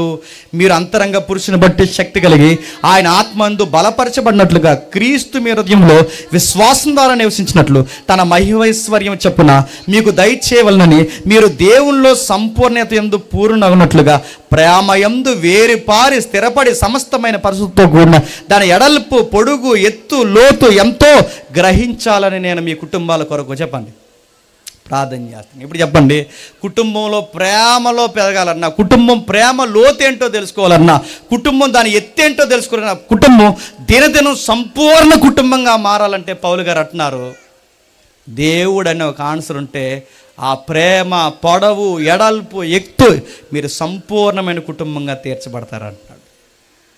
అందుకే చర్చ్కి వస్తున్నప్పుడు ఒక్కరే వచ్చేయకండి, నీ భార్యను కూడా తీసుకుంటారా. చర్చ్కి వస్తున్నప్పుడు ఒక్కదానివే వచ్చేకు, నీ భర్తను కూడా తీసుకురా. చర్చ్కి వస్తున్నప్పుడు మీ ఇద్దరే వచ్చేయకండి, మీ పిల్లలను కూడా తీసుకొచ్చి కూర్చోబెట్టండి. ఎందుకంటే మీకు తెలియాలి దేవుడు ఎలా ప్రేమిస్తున్నాడో, ఎలా భరిస్తున్నాడో, ఎలా ఆహ్వానిస్తున్నాడో, ఎలా మనల్ని మోస్తున్నాడో. ఆయన ఎడల్పు ఏంటో, ఆయన బరువు ఏంటో, ఆయన ఔన్నత్యం ఏంటో, ఈ ప్రేమ, పరిశుద్ధత, దాని లోతు, ఇవన్నీ మనకు తెలియచేయాలంటే దేవుడు అన్నాడు, ఇలా కుటుంబంగా వచ్చిన వారికట జ్ఞానమునకు మించిన క్రీస్తు ప్రేమను తెలియజేటకు శక్తి గలవారు కావాలని ఒక పని చేస్తున్నాడట. మనలో కార్యసాధకమైన తన శక్తిని, శక్తి చొప్పున మనము అడుగు వాటన్నిటికంటేను, ఊహించే వాటన్నిటికంటేను అధికమైన శక్తి గల దేవుని క్రీస్తు ప్రేమ మూలముగా సంఘములు తరతరములు సదాకాలం మహిమ కలుగును గాక. ఇదంతా జరగాలి. నువ్వేమడుగుతావు అప్పుడు అడుగు. ఫ్యామిలీతో వచ్చి, భర్త వస్తే భార్య రాదు, భార్య వస్తే భర్త రాదు, ఇద్దరు వస్తే పిల్లలు రారు, వీళ్ళు ఎవరు రాకుండా వీళ్ళ కోసం వాళ్ళ ఇంటికాడ ఉంటే ప్రార్థన చేస్తారు. ఎలా జవాబిస్తాడు అనుకుంటున్నావు? ఇష్టానుసారంగా ఏడాదంతా మీ పిల్లలు టిక్ టాకులు చెదారం అని తిరిగి వాళ్ళకి చదువు సంజయ్ లేకుండా పోయినా, అది లేకపోయినా కనీసం వాళ్ళకి చర్చ లేకపోతే ఇప్పుడు పరీక్షలు వచ్చినప్పుడట ఇలాంటి పాస్టర్ గారిని అలాంటి ఎవరినో పిలిచి పరీక్షలు వచ్చేసి నీ బిడ్డకి ప్రార్థనలు పెట్టానంటే ఇప్పుడు వాళ్ళ పరీక్షల కోసం అంటే నేను ఉపవాసం ఉండాలంట. బిడ్డ పాపము ఖాళీ లేకుండా టిక్ టాకుల్లో బిజీగా ఉంది. గొప్ప జ్ఞానము చేత, వివేచన చేత ఈ బిడ్డకి ఉత్తీర్ణులైపోయిన గొప్ప మార్కులు అనుగ్రహించి ప్రభువా అని నేను ప్రార్థన చేస్తే పరలోకం అంటే చీ అంటుంది. నన్ను గుర్తుపెట్టుకోండి. అడిగి వాటిని అన్నింటిని నువ్వు పొందాలి అంటే ఇది భూమి మీద పరలోకమందు ఆత్మీయ భౌతిక ఈవులన్నీ మీ కుటుంబానికి రావాలంటే సూత్రం ఒకటే, ఆయన చర్చికి రండి. మళ్ళీ చెప్తున్నాను, ఆయన సంఘానికి రండి, ఆయన అంటే ఏంటో తెలుసుకోండి. ఆ దేవుని బట్టి మీరు కుటుంబంగా ఎలా ఉండాలో నేర్చుకోండి. ఎలా ఉన్నారా బయట వాళ్ళు అడుగుతారు, మీరు ఎలా ఉండగలుగుతున్నారా? మేము అంత ఐక్యంగా, అంత యూనిటీగా, అంత విధేయతతో మేము ఉండలేకపోతున్నాం, మీరు ఎలా ఉంటున్నారు అంటే వాళ్ళకి చెప్పండి. ఆ దేవుడిని బట్టి మేము ఫ్యామిలీగా చెప్పండి ఉండగలుగుతున్నాం. 35 సంవత్సరాల నుంచి చూస్తున్నాం, 20 సంవత్సరాల నుంచి చూస్తున్నాం, 10 సంవత్సరాల నుంచి మీ కుటుంబాన్ని చూస్తున్నాం. మేము రోజుకి 70 గొడవలు పెట్టుకుంటాం, మీరు ఒక్క గొడవ కూడా పెట్టుకోర్రా. ఒకవేళ గొడవ పెట్టుకున్నా మీరు వెంటనే కలిసిపోతున్నారు. ఎలా ఉండగలుగుతున్నారు అన్నప్పుడు అప్పుడు చెప్పండి. ఆ దేవుడిని బట్టి చెప్పండి కుటుంబంగా ఉండగలుగుతున్నాం. ఆ దేవుడు కనుక మన కుటుంబంగా లేడనుకోండి, ఆ దేవుడిని బట్టి మన కుటుంబంగా లేడనుకోండి, చిన్న మాట అంటే ఈవిడ బస్సు ఎక్కేస్తుంది, చిన్న మాట అంటే ఈ 2 రోజులకి ఇంటికి రాడ గుర్తుపెట్టుకోండి. ఏమనంటే మీ పిల్లలు పారిపోతున్నారు నడుతున్నారు, రకరకాల పనులు నడుతున్నారు. మీరు క్రైస్తవులని జస్ట్ అలా అనుకుంటున్నాను తప్ప ఆ ప్రభు బోధన లేదు. చెప్పండి, ఆ ప్రభు శిక్షణ లేదు. నేర్చుకోండి. అందుకే ఇది నేర్చుకుంటామనే మళ్ళీ చెప్తున్నాను, ఈ దేవుని గురించి నేర్చుకుంటామనే ఇలాంటి ఫ్యామిలీ మీట్లు పెడుతున్నాం. గుర్తుపెట్టుకోండి, నేర్చుకోండి. ఈయన గురించి శిక్షణ, బోధన నేర్చుకోండి. ఈ మంత్ పెట్టాం, తర్వాత మళ్ళీ పెడతాం, నేను డబ్బులు పెట్టి పెడతాను అవసరమైతే ఇక్కడ. ఇవన్నీ పెట్టి చెప్తాను. రండి, మీ కుటుంబాలతో కూర్చొని నేర్చుకోండి. మీ బిడ్డకి వినిపించండి, మీ భర్తకి వినిపించండి, మీ భార్యకి వినిపించండి. కుటుంబాలకు ఎలా ఉండాలో ప్రభుని కూర్చొని నేర్చుకోండి. ఆనందంగా, ఫలభరితంగా జీవితంలో ఎలా ఉండాలరా ఫ్యామిలీ అంటేనే మీ ఊరు వారు చెప్పుకున్నంత స్థితిగతులకి మీ కుటుంబాలు వెళ్తాయి. ప్రభువును బట్టి మీ కుటుంబాలు వర్ధిల్లునుగాక. Amen, amen, amen, amen. ప్రార్థన చేసుకుంటాం. ప్రార్థన. ప్రేమగల తండ్రి, కృపగల దేవ తండ్రి, విలువైన సంగతులు తండ్రి, వాతావరణం అనుకూలంగా లేకపోయినా మీ బిడ్డలు వినగలిగే శక్తిని, జ్ఞానమును, ఓపికను అనుగ్రహించినందుకు మీకు స్తుతులు. ఏ దేవుణ్ణి బట్టి మేము కుటుంబం అని పిలువబడాలని పౌలు గారు తండ్రి మీ కొరకు ఆయన నమోదు చేశాడో, ఆయనైన మీరు మాలో ఉంటేనే తండ్రి సమస్యని ఎలా డీల్ చేయాలో మాకు అర్థమవుతుంది. సౌలుకి ఆ సూత్రం అర్థం అవ్వలేదు కనుక ప్రేమించిన కొడుకు మీదకి ఈటి విసిరారు తండ్రి. దేవుని చిత్తానుసారంగా యాకోబుని పెంచాలన్న తండ్రి ఆ చిత్తమును సరిగ్గా గ్రహించలేకపోయారు కనుకే కొడుకును తండ్రి దగ్గర చేసుకుందామనే చూడలేనంత మరణానికి దూరంగా జరిగిపోయింది. ఇలాంటివి అనేకమైనవి తండ్రి బైబిల్లో కుటుంబ సన్నివేశాలు ఉన్నాయి తండ్రి. కుటుంబాలు ఎలా కట్టుకోవాలి తండ్రి బైబిల్ మోమాటం లేకుండా చెప్తుంది. మీ ప్రేమ అంటే ఏంటో అర్థం అవ్వాలి, మీ యొక్క భారం ఏంటో మాకు అర్థం కావాలి, మీ బోధన ఏంటో మాకు అర్థం కావాలి. ఇవి తెలిస్తేనే తండ్రి మా కుటుంబాలను మేము ఎలా కట్టుకోవాలో మాకు అర్థమవుతుంది. విలువైన సంగతులు తండ్రి, తమ్ముడి యొక్క వివాహ కార్యమును పురస్కరించుకుని తండ్రి ఈ సభను జరిగించినందుకు మీకు స్తుతులు. తమ్ముడికి ఏ ఆర్థిక భారము, ఏ ఇబ్బంది, ఏ సమస్య లేకుండా తండ్రి తేలికగా సులభంగా మార్చండి, ఫలములు నింపండి. మరలా తండ్రి వారి ఉన్నతమైన స్థితిలోకి ఇంకనూ ఎదిగిపోవడానికి ఆర్థికంగా వారిని దీవించండి. తమ్ముడు పిలిస్తే వచ్చిన ఈ సేవకులందరిని బట్టి ప్రార్థిస్తున్నాం తండ్రి. ఈ సేవకుల్ని, వారి పరిచర్యని, వారి యొక్క ప్రయాణాలని కాచి కాపాడండి. వారిని, వారి కుటుంబాన్ని కట్టండి. ఈ మాటలు విన్నవారు ఎవరైనా ఈరోజు కొత్తగా విన్నవారు ఉంటే వారందరినీ దీవించి వారి కుటుంబాలను బలపరచండి. ఎలా ఉండాలో ఎలా ఉండకూడదో తండ్రి మీ వాక్యపు వెలుగులో వారికి నేర్పించండి. ఈ మాటలు విని మా మీద చెడ్డ మాటలు మాట్లాడి తండ్రి మా మీద తండ్రి మమ్మల్ని సతులుగా భావించి మాట్లాడిన వారు ఎవరైనా ఉంటే వారిని క్షమించండి. వారిని, మమ్మల్ని సఖ్యతపరచండి. మేము తిరిగి వెళ్తున్నాం, మమ్మల్ని క్షేమంగా నడిపించండి. మరలా కలుసుకునే దాన్ని అనుగ్రహించండి. అనేక నూతన సంవత్సరాలు తండ్రి చెల్లికి, తమ్ముడికి మీరు అనుగ్రహిస్తారని కోరుతూ అందరినీ మీ చేతులకు అప్పగిస్తూ క్రీస్తునామని ప్రార్థన సమర్పిస్తున్నాం తండ్రి. Amen, amen, amen. సరే.